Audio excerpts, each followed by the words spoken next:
Bienvenidos a Langoy Extra, una píldora sobre el contenido que no logra llegar al programa semanal y que llega a ustedes 2 o 3 veces por semana o cuando lo meriten.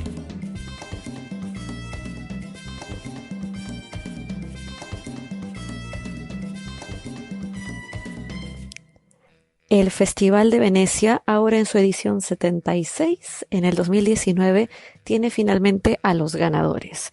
Es una competencia que históricamente nosotros hemos podido ver, al menos en los últimos años, ha logrado catapultar a los ganadores de sus ediciones directamente al Oscar. Es casi como una especie de visor de pronósticos. Entonces, ante esto, nosotros podríamos aquí encontrar a quienes van a estar entre los laureados de la siguiente edición de los premios de la Academia. Esto es lo que sucedió, por ejemplo, en el caso de Roma, o también sucede en el caso de The Shape of Water, que fue hace 2 años atrás ya. Entonces, ahora, con el jurado presidido por Lucrecia Martel, hemos podido encontrar que finalmente, después de muchísimo discutirse acerca de la posibilidad de tener a un personaje del mundo de los superhéroes o de los cómics como principal carácter de las historias premiadas, que eso es algo que no suele suceder con la ciencia ficción y tampoco relativamente con este tipo de personajes. Esta vez finalmente se logra gracias a la llegada de una película de Todd Phillips, Joker, que venía con muy buenos comentarios por parte de la crítica y que esta vez gana el León de Oro. Ahora, con respecto a esta película que obtiene el León de Oro, como nosotros, por más que esperáramos que pudiera conseguirlo, siempre existía la duda. Lucrecia Martel dice en su justificación sobre este premio que es una reflexión valiosa sobre los antihéroes, donde los enemigos no son los hombres, sino el sistema. En un programa anterior, nosotros hemos comentado cómo es que algunos le dieron una lectura negativa a esta propuesta en la que aparentemente el Joker es pintado como una suerte de víctima o héroe, cosa que probablemente no suceda, pero nosotros no podemos hablar de esto hasta haber visto la película.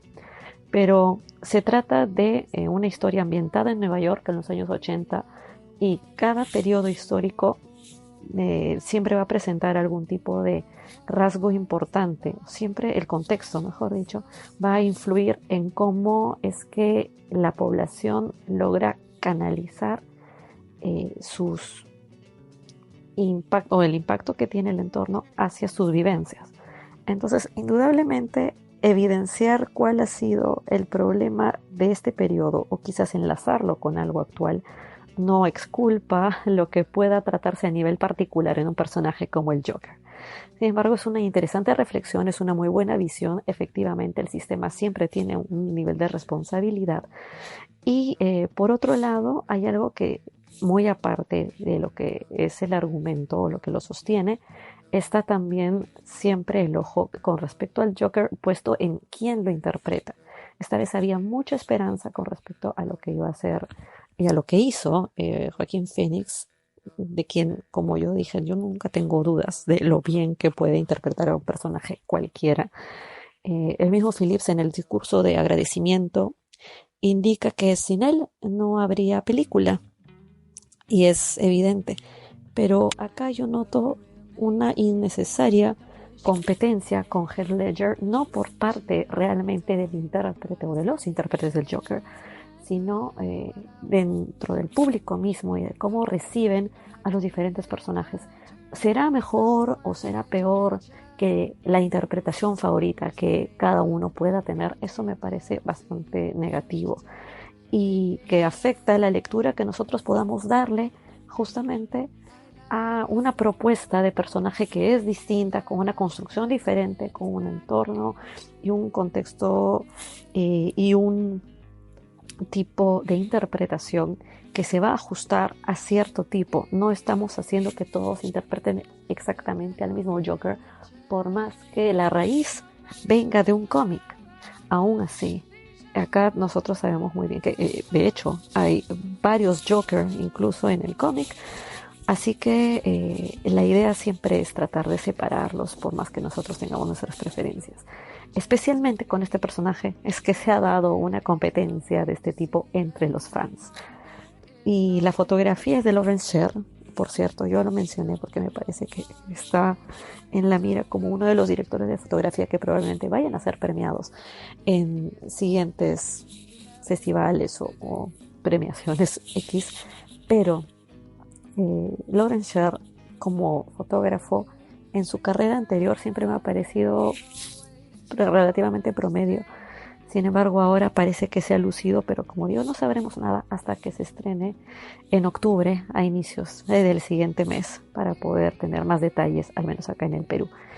En cuanto a los otros premios, el León de Plata, por su lado, es para About Endlessness, que es para que esto lo puedan buscar muy probablemente en diferentes fuentes de torrents, porque dudo mucho que esta película, que es de Roy Andersson, un director sueco, vaya a llegar a salas, que es una película inspirada en Las Mil y Una Noches, influenciada por el cine italiano, porque esto es lo que hace Roy Andersson. Él tiene muchas influencias de Fellini, muchas influencias de Visconti. De hecho, él decía que el arte mismo, como Goya, había sido parte de su referencia al momento de crear sus películas. Y esta es una cinta que habla del desarrollo de la persona en diferentes etapas de su vida. Así que sí es una película interesante. Como dirección, muy probablemente se ha merecido. Yo hasta ahora siento que el jurado ha sido bastante acertado por cómo es que justifican sus selecciones. Y la Copa Volpi para mejor actor y mejor actriz, y mejor guión por otro lado. La mejor actriz fue para Ariana Ascaride de Gloria Mundi. Para mejor actor fue Luca Marinelli de la película Martín Eden, que acá hay un punto llamativo, y es que muchos esperaban que el ganador fuera Joaquín Phoenix.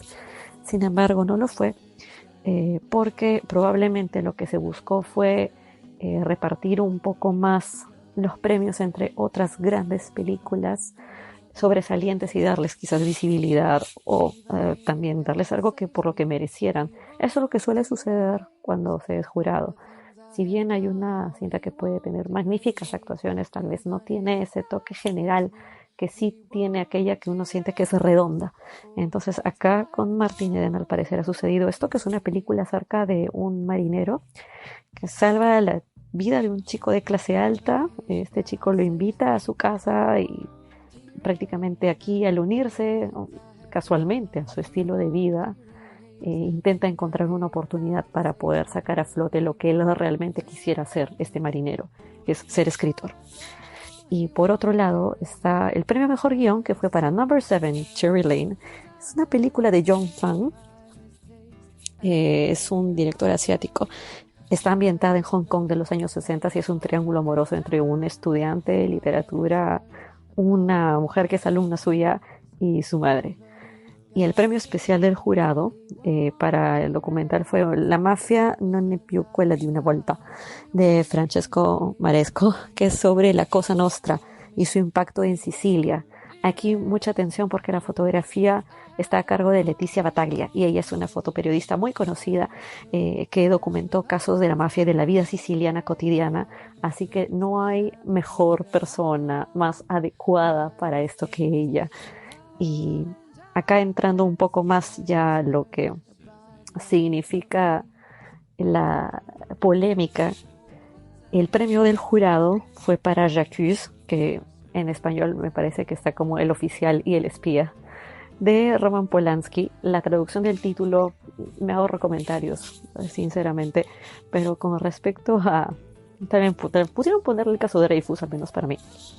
Pero con respecto a quién es el premiado, ahí hay muchísima discusión. Para empezar, acerca de J'accuse, es el caso Dreyfus, como les comento, este caso de 1894, en el que Alfred Dreyfus, por si de repente alguien no lo recuerda, Alfred Dreyfus, que era un capitán francés de origen judío, es acusado de pasar información sobre armamento francés recién comprado a los alemanes. Y Dreyfus era inocente, pero había tanto antisemitismo en la época que se le condena fácilmente a cadena perpetua. Pero luego su caso es reabierto y es ahí que él sale a la luz su inocencia y cómo había sido todo esto un caso armado para poder tener algún tipo de logro político. Entonces, esta es una historia bastante necesaria, se podría decir, si es que uno le da una lectura o una interpretación que pueda conectarla con el antisemitismo presente en Europa innegablemente y que puede tener un muy buen mensaje. El problema aquí está en quién da este mensaje, y el director, ya lo saben ustedes, Roman Polanski, tiene una acusación por abuso sexual a una menor de edad ya desde hace varios años, y este caso no está concluido del todo, por más que hubo una serie de diferentes acuerdos y tal. Él sigue sin ir a Estados Unidos porque así, si es que él fuera, tendría que enfrentar un castigo, una pena que él está intentando dejar o está intentando evadir. Lucrecia Martel, al hablar de la justificación o al mencionar por qué se da este premio, dar unas declaraciones relativamente breves, menciona que, claro, ellos vieron el film, no estaban realmente viendo. Eso lo dijeron, no solamente ella, lo dijeron sus compañeros de jurado también. Lo que sucede es que ven el film, no estaban intentando necesariamente ver quién fue, pero sí, claro. Cuando se da un premio a la película, el premio es para la película, pero hablar de una película no puede impedir o no debería impedir que se hable del autor. El autor nunca se separa de su obra, y esto lo dice de manera ella positiva, porque esto implica que el autor tiene una visión muy interesante y que sería negativo para cualquier obra que no se enlace con el autor. Ahora, son declaraciones un poco nebulosas en cierto punto, y nosotros al menos hemos escuchado muchas veces que se menciona esto de separar la obra del autor o no separar la obra del autor, o que la obra no existiría sin el autor. Estas frases me parecen muy hechas, tienen un desarrollo mucho más profundo que simplemente el que se enuncia, y en el caso de una obra, en todo sentido me parece conveniente, incluso para un sentido de justicia y de igualdad, separarla del autor, porque digamos, imagínense, en un caso de discriminación, en un ambiente de segregación, puede dársele un muy mal uso a no separar la obra del autor. Podría servir para justamente algo discriminatorio, digamos que lo hace una mujer y hay relativo machismo o misoginia, digamos que lo hace alguien con cierta religión o con, qué sé yo, creencias religiosas distintas a la de una persona que esté a cargo del jurado. O tal vez pongamos cualquier otro caso, ¿no? Motivos raciales o motivos políticos, que sería lo más probable que podría suceder, ¿no? En cambio, acá, si es que nosotros decimos que hay algo que hacer o se siente este tipo de necesidad de actuar cuando se trata de una obra hecha por un autor cuestionable o cuestionado, relativamente digamos, cuestionable, que tiene algún tipo de acusación, y yo voy a hablar de acusaciones no por diferencias políticas, no estafa, no robo, sino abuso sexual. Cuando se trata de un acusado por abuso sexual que es autor de una obra, usualmente este abusador es, por supuesto, genio creativo, etcétera. Tiene una serie de obras o una obra que son muestra de su genialidad.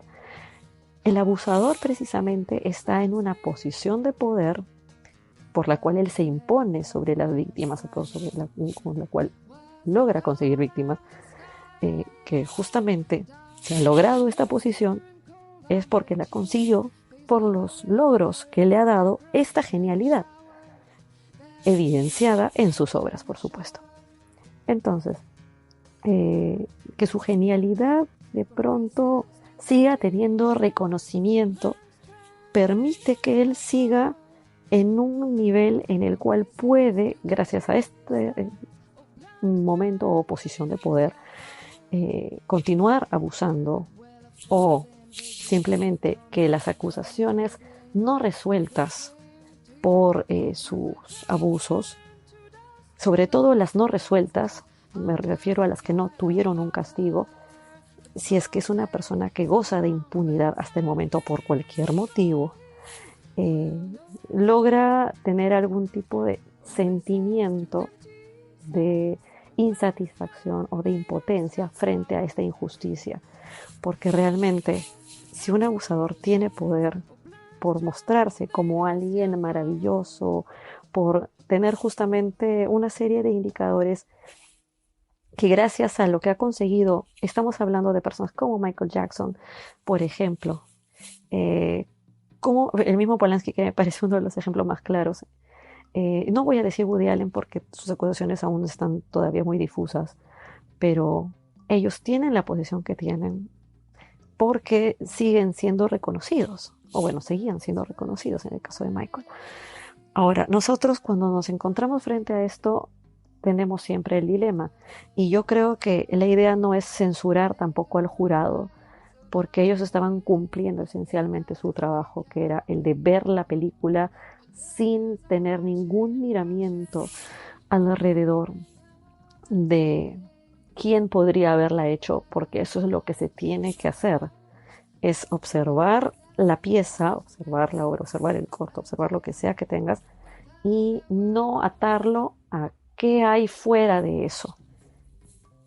Por otro lado, el entregarle un premio a alguien una vez que ya sabes que este premio a una obra va a implicar un premio al autor, como la misma Lucrecia lo sabe, es riesgoso y debería ir probablemente con un disclaimer. Ahora, los mecanismos de qué hacer cuando nos encontramos frente a este caso particular, singular, único, son siempre una discusión. Debería de no premiársele entonces, debería de premiársele colocando un disclaimer de esto, solamente premia la película, no está premiando al autor, porque esa admiración bajo la cual se encuentran muchísimas personas rinde ciertos efectos, como por ejemplo la vulnerabilidad de la posición de una persona que se acerca a este director de cine o personalidad X, que luego aprovechará esta admiración para poder ejercer abuso sexual, usualmente. Sin embargo, yo creo que no hay un problema hasta el momento con el criterio con el que explica Lucrecia Martel que se ha definido este premio. Y sí me parece que nosotros, como consumidores de películas, tenemos la opción. No voy a decir que todos deberían hacerlo porque no tengo el derecho de meterme en la vida de nadie más, pero sí creo que es válido para quien quiera hacerlo tener una muestra de activismo, si se le quiere decir de esa manera, o pueda optar tranquilamente por no consumir el producto de una persona que carga con una acusación de abuso sexual encima. Personalmente, yo no compro entrada alguna para películas de Polanski. Yo no veo ya su cine. Sin embargo, por ejemplo, creo que podría existir, incluso eso sí se ha dado, la licencia de ver la película y no pagar por ella, tal vez verla de manera pirata. Porque esta posición de poder que ellos tienen se da, por supuesto, gracias al reconocimiento y gracias al dinero. Entonces, si no se le da dinero y nosotros como tal vez críticos o difusores no le damos esa difusión, la persona queda más marginada.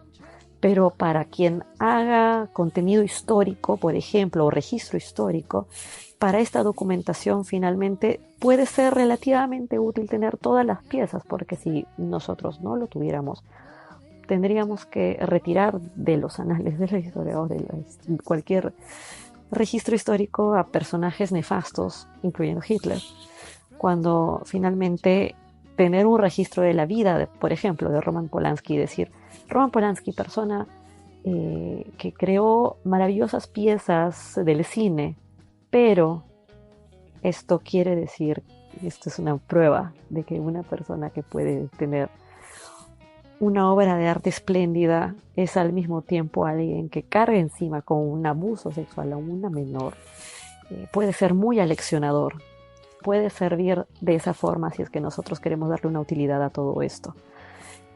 Pero sí, el autor usa su obra, entonces ahí es que hay un debate interesante.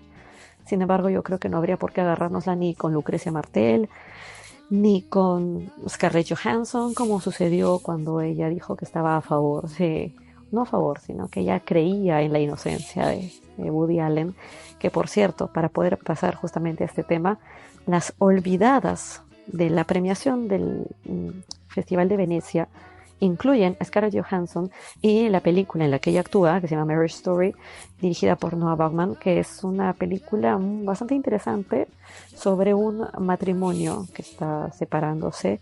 Tiene la interpretación de Adam Driver, que como mencioné también en el programa anterior, fue reconocido por Martin Scorsese en el Festival de Telluride como el mejor actor de su generación. Y tampoco se le dio ningún premio, ningún tipo de reconocimiento a Waiting for the Barbarians de Ciro Guerra. O sea, básicamente no hubo ningún premio para Netflix. Creo que eso va un poco en la línea de lo que Lucrecia Martel defiende, que ella dice que Netflix no es muy positivo, no Netflix específicamente, sino este mundo de las series, y Netflix es un inmenso productor de series, porque las series han afectado la narrativa del cine, porque a su parecer las películas están muy llenas de texto, de información, mejor dicho. Entonces, por supuesto, las series funcionan gracias a la información o ausencia de información. Entonces te deja ese gancho siempre para poder conectar con el siguiente episodio.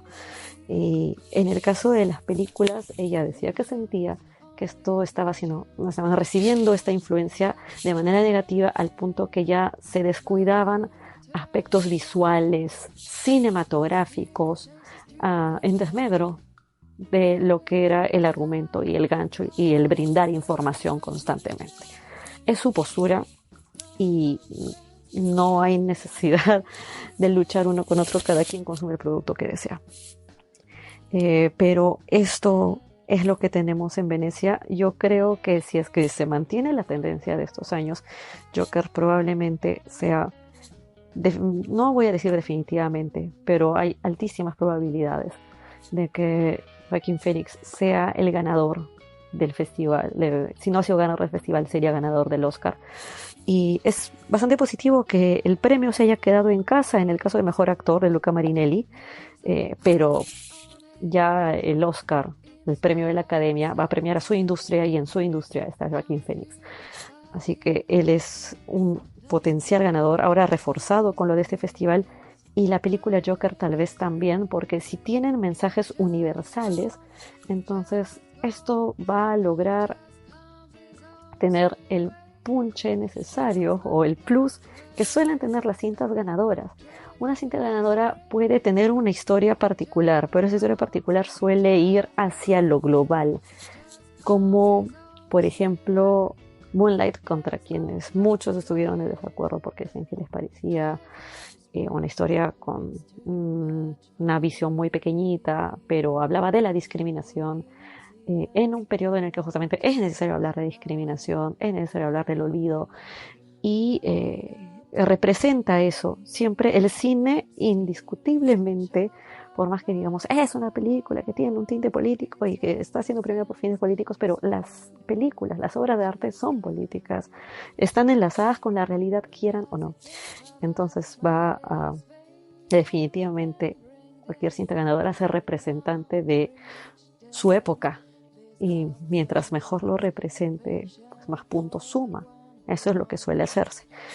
Y lo mismo si es que si se tratara de una película que habla sobre cine, como Birdman, que además de ser muy buena a nivel cinematográfico, representaba la industria del cine. Entonces ahí hay un par de tópicos que suelen tomarse como referencia para poder premiar las películas en los premios Oscar. Y esto ya lo veremos más adelante. Sin embargo, acá hay bastante que decir ya con respecto al Festival de Cine de Venecia y a ver qué es lo que sucede con los festivales siguientes. Mientras tanto, lo más próximo que tenemos nosotros es el estreno del Joker para el 3 de octubre, que probablemente va a ser una de las películas más taquilleras del año, esperemos.